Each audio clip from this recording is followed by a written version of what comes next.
Welcome to another episode of TezTalks Radio. I am sat here with Aleksandra Art, the new head of art at TriliTech. So we are actually sat in London and we have the unique opportunity to have a live interview, which is something I don't often have the privilege of doing. So thank you so much for taking the time to be here today. How are you? I'm great. Thanks so much for coming by the offices. Great to have you here. So you are newly appointed. You're only a few months into your role. But before we sort of get into the dynamics of your day-to-day, I'd love to basically start at the beginning and learn about your entry into the world of art and blockchain and NFTs. Where did it all begin? How long should I go? Should we do a quick one? Let's go through the start from where you saw the intersection between art and blockchain. Okay, amazing. So then we might fast forward to I finished art business at Sotheby's Institute, where I was studying between 2014 and 2015, and we had many different interesting lectures come in. And something I noticed early on is people who were working with data and analytics when it comes to art, it really fascinated me. So we had one of our professors, Anders Peterson, that was a big field of his, and early on he would invite some of his students to certain panel talks that talked about data and how our businesses within the art world sort of utilizing it to get more transparency on the art market. Fast forward to maybe 2016, I was fortunate to join a company called .art, and the idea was the founder purchased the rights to operate the whole domain. So you have .com, .org, and now you had .art, and we were bringing it to the market. And something that I was doing frequently, it was checking the new registrations, who registered what, and all of a sudden we see this new registration, dada.art. And I was like, what is this? And then we quickly discovered the whole Dada project, which was an early project on the blockchain, and some of the artists like Mahara, Gonzalez were there. And it felt like a completely new wave of creativity, of bringing artists together, but also for them to being able to monetize their work. Then quickly we noticed more of these come up. So we saw Jason Bailey's project, also known as Art Gnome. We saw blockchain.art. And we started interviewing them. We started interviewing them mostly to celebrate the .art, but then also through these conversations, we learned, our team learned, I personally learned a lot about this whole new movement of blockchain.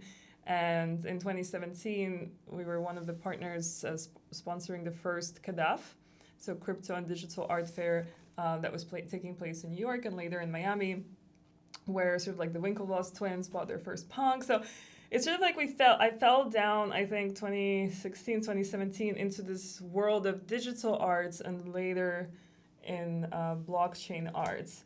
And over the years, it just probably also as the industry evolved, it felt more and more natural progression to be in. And it felt very exciting because every year or now every month, you see new use cases of how this technology can be applied.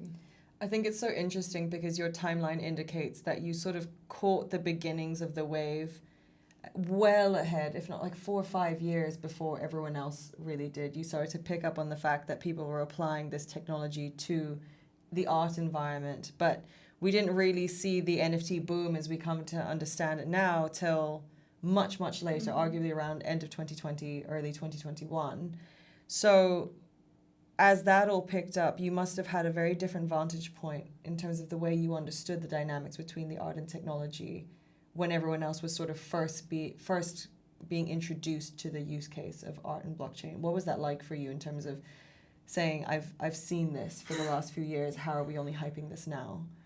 To be honest, it was pretty exciting because before we would have like one event in like 2-3 months to go to, and then all of a sudden you have 100 more people interested in what you're interested in.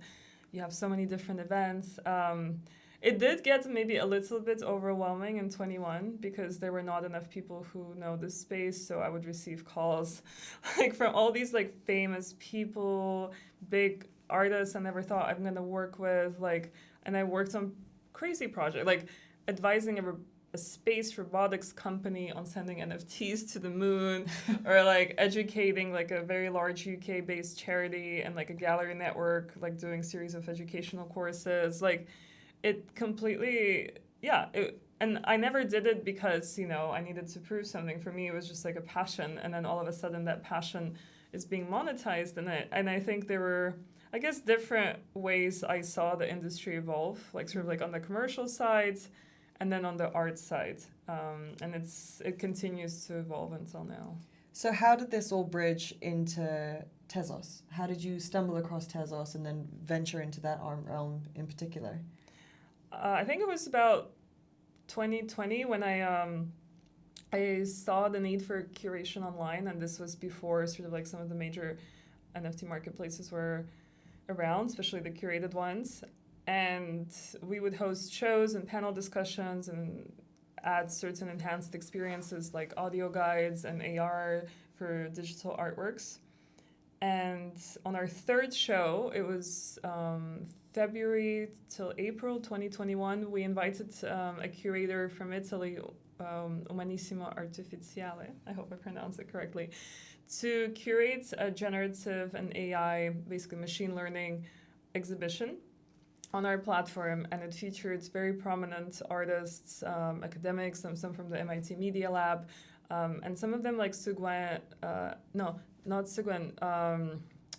Michael Taika. I think that was the first one, who already had blockchain experience before, but never really minted NFTs. So he was part of the 2018 Christie's Summit. And obviously this is the time when NFTs are booming. It was, I think, still pre the massive Beeple sale.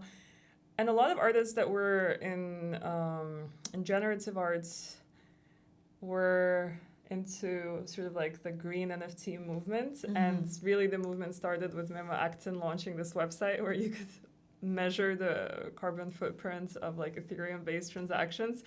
So a lot of them at that time were looking for alternative ways, and they discovered this platform, enlightening. Mm-hmm. And I remember when the platform launched, we were in the middle of the discussions, like, do we want to mint NFTs, or is it like it's environmentally not friendly? So a lot of artists didn't want to do it. And it was just like such a perfect marriage. When it launched, we were like, looks like we found a platform. But there are a lot of funny stories. Like, we made this like massive press campaign, and then on the day when it was supposed to be the drop, the platform like just shuts down. I think it was like 7th of March or something like that. Or no, like 14th of March. Anyway, we had to like postpone, but eventually it like sold out. So it was still incredible. And for a lot of these artists, like he would sell like occasional prints, but art was never like, considered like, oh, I'm going to make money on this. And it was just rewarding to see artists, for all their work, also get a chance to have collectors now. It's always interesting because in multiple interviews that I've had on this show, enlightening was always this sort of gateway into understanding the sheer potential of creativity on the blockchain. And I think it's so funny that, like, not only did you sort of see this wave building up and then you entered the enlightening universe, and then to see it shut down, it was kind of this... Well, it didn't shut down. It was just one of those days when they were refreshing. I think it shut down months later. Okay. Yeah, this was like March 15. It didn't shut down until like maybe summer. It was more of a technicality rather than the later infamous shutdown. Yeah. Got it. Okay.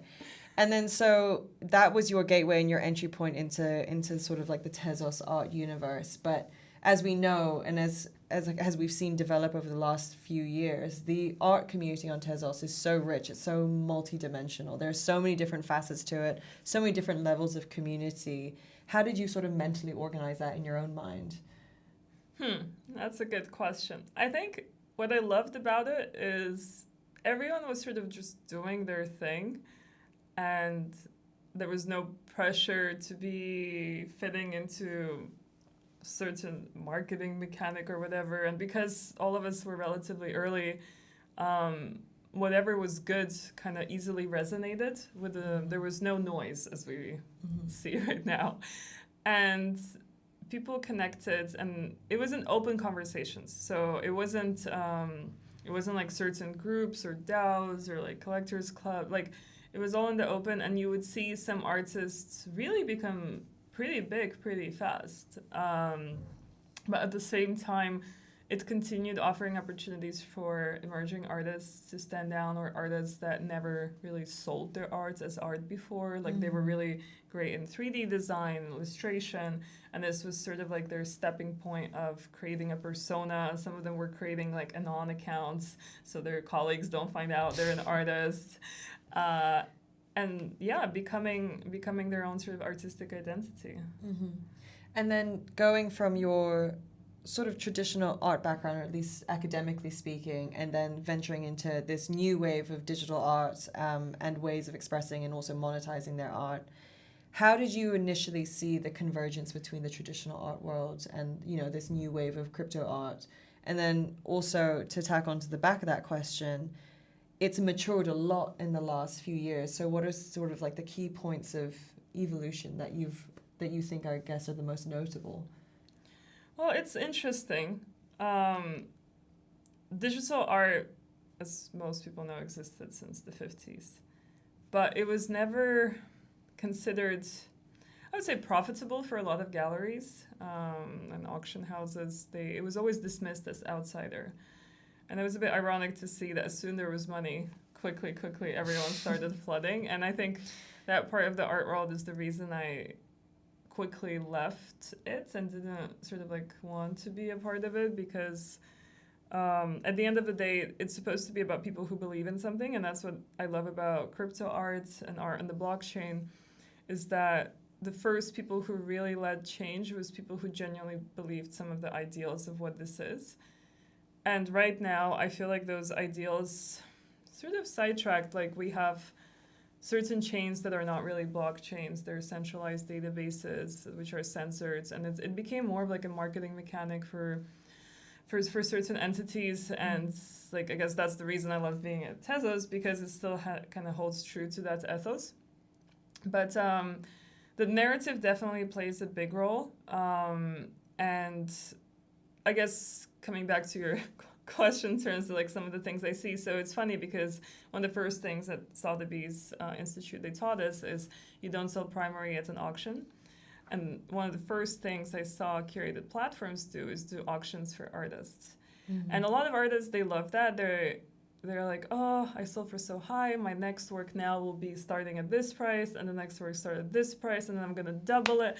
And like, I'm so successful, but like at the end of the day, it's extremely unsustainable. And that's why galleries don't do auctions for their works. Like they control and maintain the supply, and it might take a year for you to increase your price point. And so I think a lot of artists, after the boom faded away, were struggling because they inflated their prices so much artificially. Well, not artificially, but if a collector collects one work, it doesn't mean another collector will pay for another work the same price. It's such a subjective judgment, right? Like it's not like all your art is the same. So I think a lot of artists were struggling, how do they reprice? And at first they were like, my art's my rules, but now we're saying artists just sell their work for free. Like the free thing is like the new meta. It's like art is a postcard and honestly, I'm slightly overwhelmed, and I'm just so happy that we kind of like our team has our value in place, and we're working with all these different traditional institutions into contextualizing what is the differentiation between arts as a souvenir, but arts as a cultural piece that is going to continue to live throughout the history of art. I think that's what a lot of people ended up needing to navigate, especially when it comes to the individual artists themselves, because I think when people first entered this blockchain universe, it was all about, you know, how do we remove the intermediaries? How do we create more direct relationships with our collectors? How do we foster that relationship? How do I monetize more effectively? How do I gain royalties? But it put a lot of pressure on artists that they weren't necessarily prepared to have to address, because it would effectively distract them from the art themselves. So how have you seen the relationship artists have with those intermediaries sort of change over time as they navigate the complexities of, you know, art selling and collecting dynamics?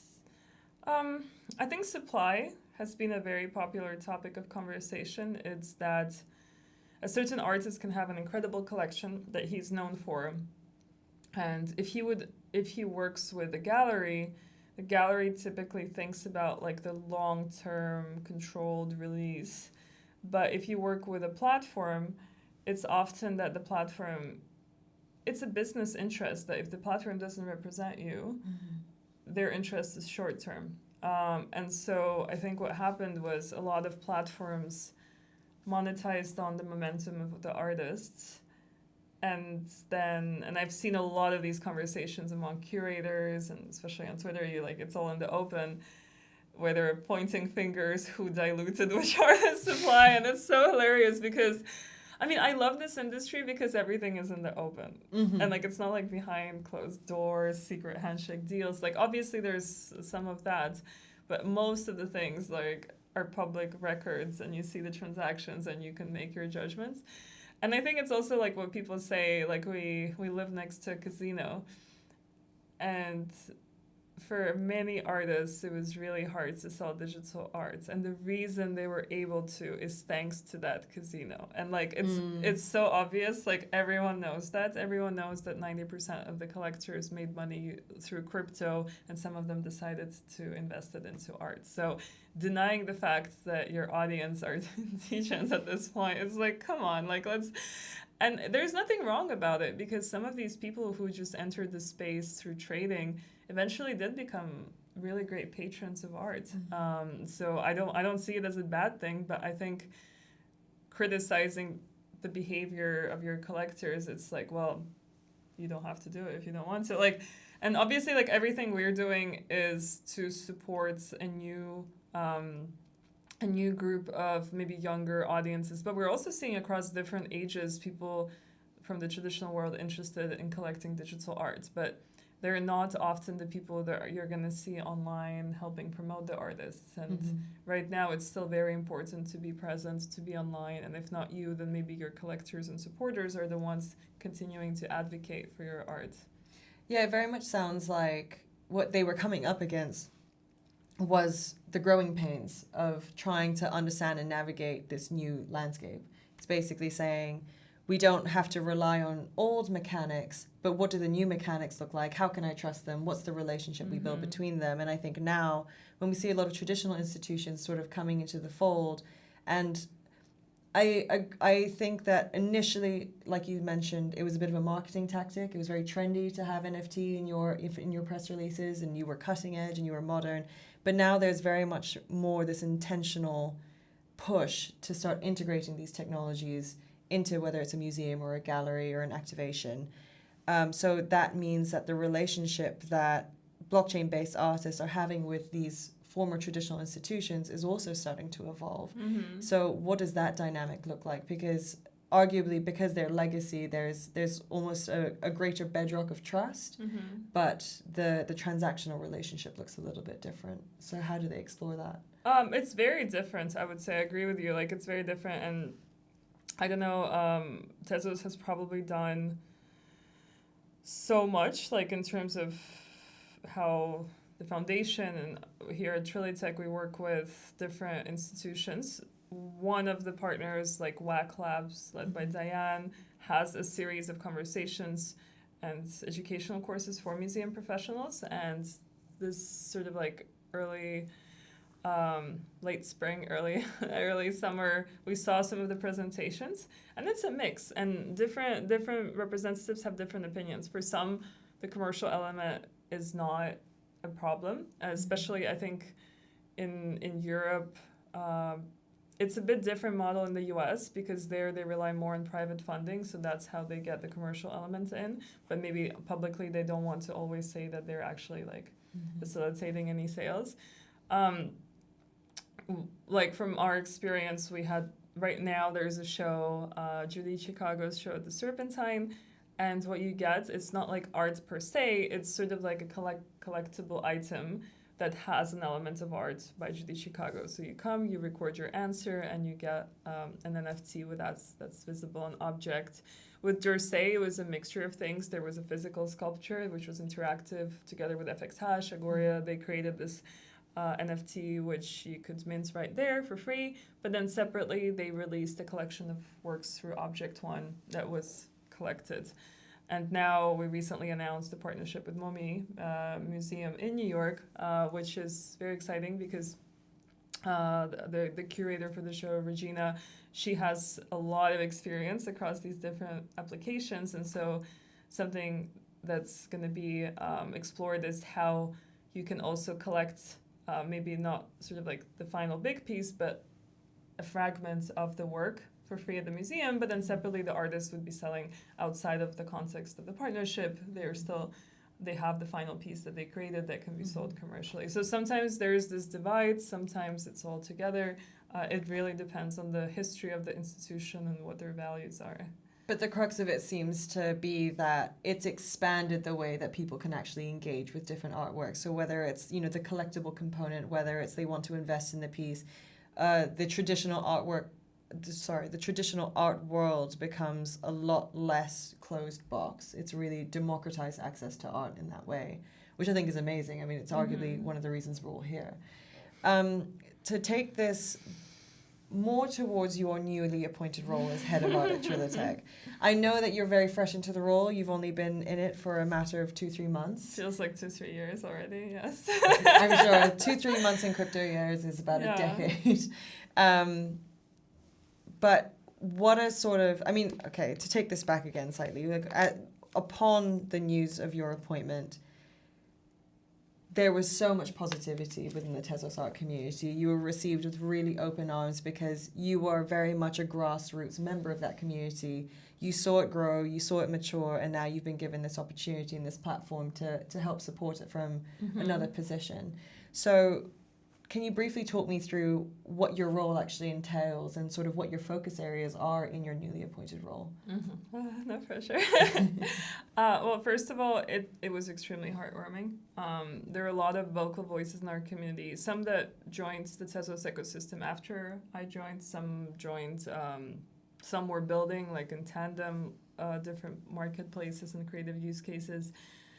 There are a lot of people who sort of like definitely invest a lot of their time and passion into it.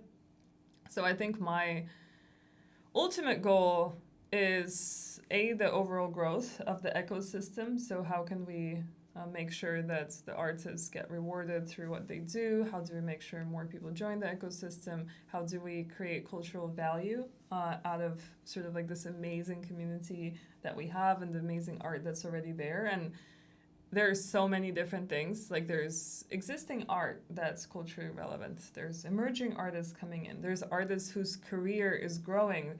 And we need to, I think, facilitate at all these different levels. Like it's not one initiative fix all solution. It's a series of different initiatives that target different areas of the ecosystem that can be supportive. And a lot of my time, it's a mix. Like one day I'm speaking to a museum director, another I'm in DM group chats with people talking about their ideas.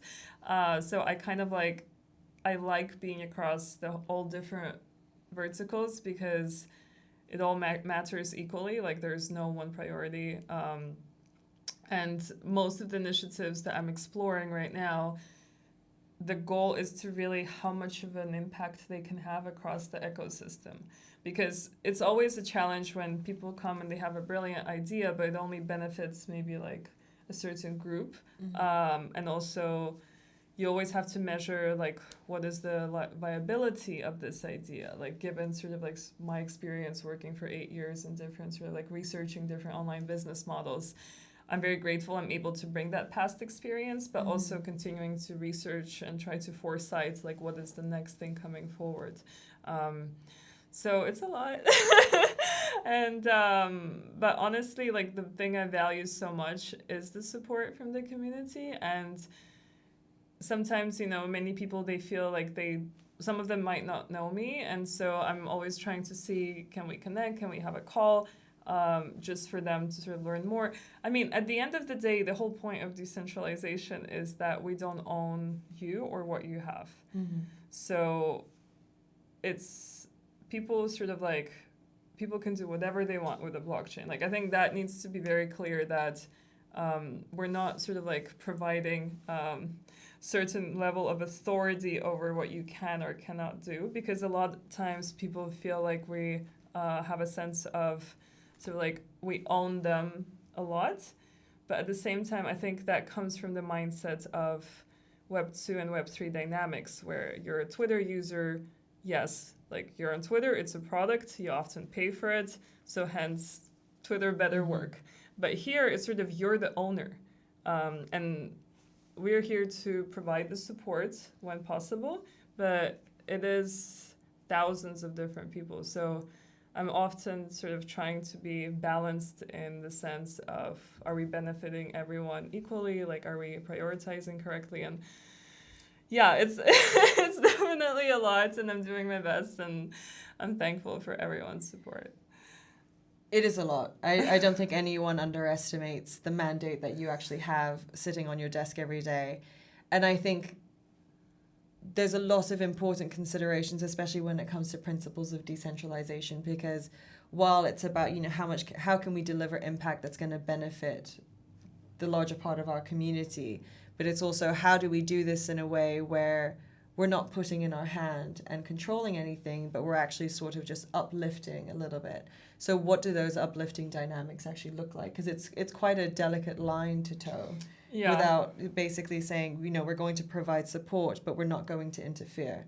Yeah. It's a very tricky balance, and like basically towing it is quite a delicate dance. So how do you do it?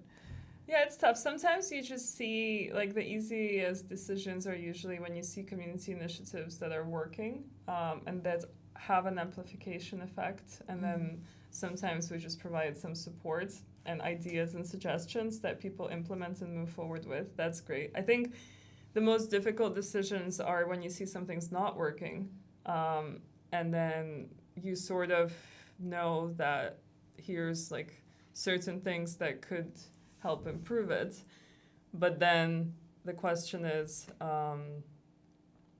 sort of like, I guess it's always a very complex question, like to what extent you provide support for something, but it has to, like, if people basically expect a certain level of support, they also need to show that this thing will actually work and benefit everyone. Because if it's something that's not going to benefit anyone and it's just a nice to have, these are like the moments I hate the most, because it's like, oh, this is great, it's so nice to have, it's such a wonderful thing, but then like it doesn't, like it kind of like takes resources from something that actually can work and can benefit everyone in the long term.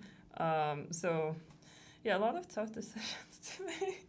Yeah, and it's also difficult to make those decisions without it being overly politicized, because if there's anything we learn about the Tezos community, or frankly most crypto communities, is that they are extremely passionate and extremely vocal, and sometimes a lot can get lost in that chaos and that noise. So basically sort of having a fixed North Star and consistently pushing towards that is difficult, because maybe not everyone understands it as you push towards it. Is that a challenge you've come across yet, or is that something that you anticipate and are essentially just preparing for? No, most of the time, like, I just speak to people and I say, like, what do you think about this? What do you think about that? Because I don't consider it's like us and them. Like, I've been a member of this community longer than most people. So to me, I'm part of the conversation. And I always like to sort of like just discuss things in the open with the people who are involved, which really helps. Like if we're working with someone, I just ask, like, listen, this is my thought. How do you feel about it? But let's see. I think the biggest challenge and confusion comes when people only see like one side of the story, and that's something I learned being like here and meeting with the different team members and seeing their motives. It's incredible how how much there needs to be shared. Well, it doesn't need to be shared. Everyone's just doing their job. But I feel like right now, especially, a lot of things that are being said online, it's who can scream the loudest to get the most attention. And that's the nature of social media in many ways as well. Yeah, and like so many high quality projects get overlooked, and then people tend to re-emphasize on the negatives, and unfortunately this is like, if I go on Instagram and I look at any single post, all I see is rage in the comments. And it feels like rage baiting has become this crazy phenomenon, and it's very sad that we celebrate the downs more than the goods. So I'm just trying to see how can we shed more light on the goods and make them worth celebrating. And that all being said, zooming out again, what are some of the initiatives that you're currently focused on that you're able to share within the context of this interview? So I think it's summer now, and we are working with a few community members. We launched a few initiatives in June that we will continue sort of supporting, which is sort of facilitating emerging artists, helping them kickstart a set of auctions. So this is an initiative by Jesse, and he's inviting different curators to join him. So we kind of stepped back and let them do their thing, but so far we've been seeing like amazing results. At the same time, an event like Digital Art Mile that happened in Basel recently has brought definitely like a more bigger world's attention. There was a number of publications by like Art News, Art Newspaper, Decrypt, that really highlighted the mission and vision that sort of the Tezos ecosystem is pursuing. So we were the partners of Art Meta, helping make this whole fair possible and bringing all these different exhibitors together. So I think initiatives like that are a continuation as well. I just mentioned earlier the new partnership that we recently announced with MoMI in New York. It's a year-long partnership, so it will continue having giving artists opportunity to be exhibited within the context of the museum curation, which is very big, I think, and it kind of points to the bigger mission of elevating artists rather than just focusing on the commercial elements of things.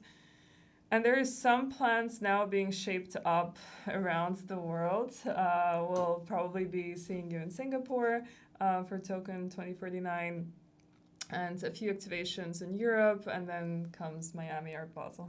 So a lot on your plate on that domain as well. Yeah. And there's a lot for everyone within the community to look forward to. And also, again, given this is your first few months, you've hit the ground running at a dead sprint. So it's very impressive. But I don't know if you've had some time to reflect on this as you stepped into the role, especially given how much you sort of come into working on from the get-go. But is there an idea of the kind of impact you want to leave behind, or the kind of legacy you want to create in terms of the work that you do for the artist community for Tezos? Oh dear. I think in terms of legacy is about time, and how can we have the art created today stand the test of time. And thankfully, I think the institutional connection will help imprint a lot of what artists have created. But from a more personal standpoint, I think my highest priority is to really see how can we how can we implement processes that help the ecosystem sort of like restart the wheels.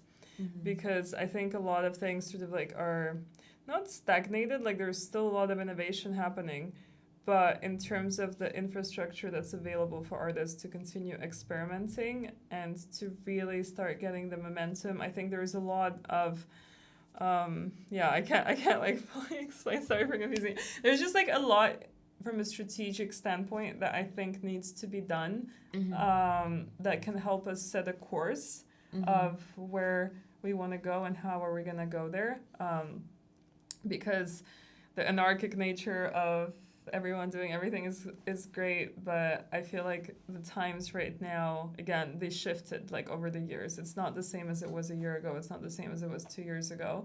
And I think moving along with those changes is really important as an ecosystem, as an art ecosystem, keeping the values at heart. That's a big step. So it's essentially investing your time and taking that time properly to actually create the infrastructure that's going to make this sustainable in the long run for everyone who's actually out here creating. So rather than having all of these different fragmented pockets of independent artists who might struggle to find the light for themselves, it's creating those mechanisms to make it as easy as possible for them. Yeah, and it's not like when I say infrastructure, I'm not saying like building wise. I'm saying more the concept of an artist's career trajectory needs to exist within an ecosystem where for every artist, whether you just started or you're already established, there's a more or less identified career path. How do you get from point A to point B? And I don't think this is just like a Tezos ecosystem problem as a whole. I think it's like blockchain as a whole. There are certain virtue signals like being exhibited at an auction, like being at an auction or being in this magazine, but like in the traditional art world, being in an auction means you either already dead or like you really, really made it after 30 years. So there's a lot of, I guess, paradigm shifts that need to take place as well beyond just how do we use this technology to support artists. It's also how do we completely reconfigure the way we perceive the role of an artist and, I guess, the lifespan of their career. And then just help them identify like at what pace to move, because I see a lot of artists like after being in crypto art, like they might have been artists for a very long time, but after being in crypto art, because their sales are high, they get into an auction. And so it's this like rapid fire, and some of them don't sell, and so that kind of is more damaging than beneficial. So it's just thinking sustainably about your artistic career in the long run, because right now it's like a Wild West. Quickly drop here, do this, get as much attention. And maybe for some people it's fine because they just want to like make some money. But for others who sort of like a lot of great artists I know, they had to work part-time to sustain their artistic career, but because they didn't want to jeopardize their artistic career for quick wins, they wanted to have like a more long-term serious potential. So so much. Like arts is not like any other industry. You know, there's so many moving parts.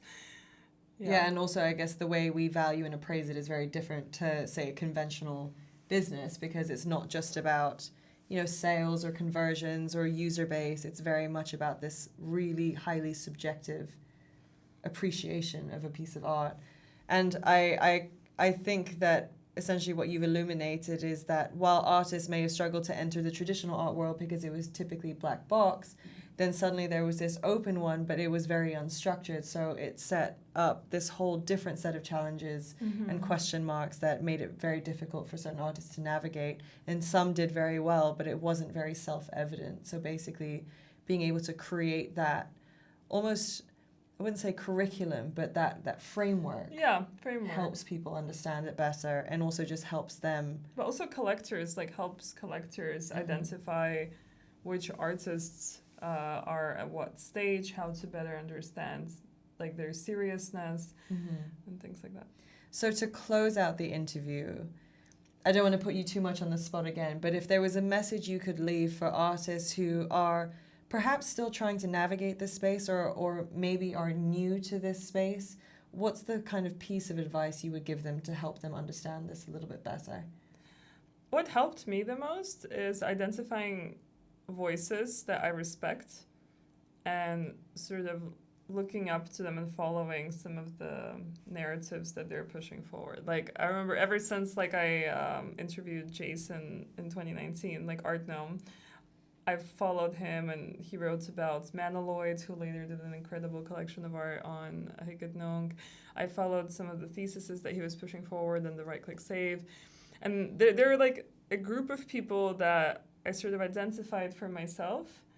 And unfortunately, not all of them are as vocal as before. And we have a lot of new influencers who sort of say loud things, but without substance. And I think for artists, it must be very hard right now. Like if you come into the space and you see some of these things, like I wouldn't take advice for from a lot of these people. So just like, and I should post a lot myself. So don't take everything I say personally. But like when I'm serious, I'm serious. And I think it's just part of the behavior. Right. Like if I want to be serious, I'm going to go to university and give a presentation. I'm not going to post it on Twitter. So I think it's just like be mindful that Twitter is like, it's more of a comedy show and certain people sometimes say stuff. But if you want something more serious, it's better to go to lectures and conversations.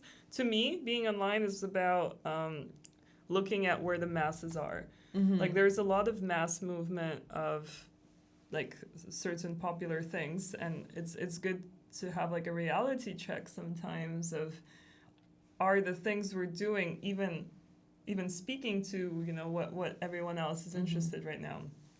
So yeah. So basically find your idols, but always keep a critical mind about it. Always be scrutinizing, always think carefully about where you're reading what you're reading, or what opinions you're taking in the context in which they're said, to basically shape your understanding of what's going on. Yeah, because a lot of people right now who are the most successful artists, like if you look at how they started their career, it was completely different to what their collectors are advising emerging artists, which is very bizarre to me. So it's always good to see the bigger picture, and the more you can study, honestly, the better.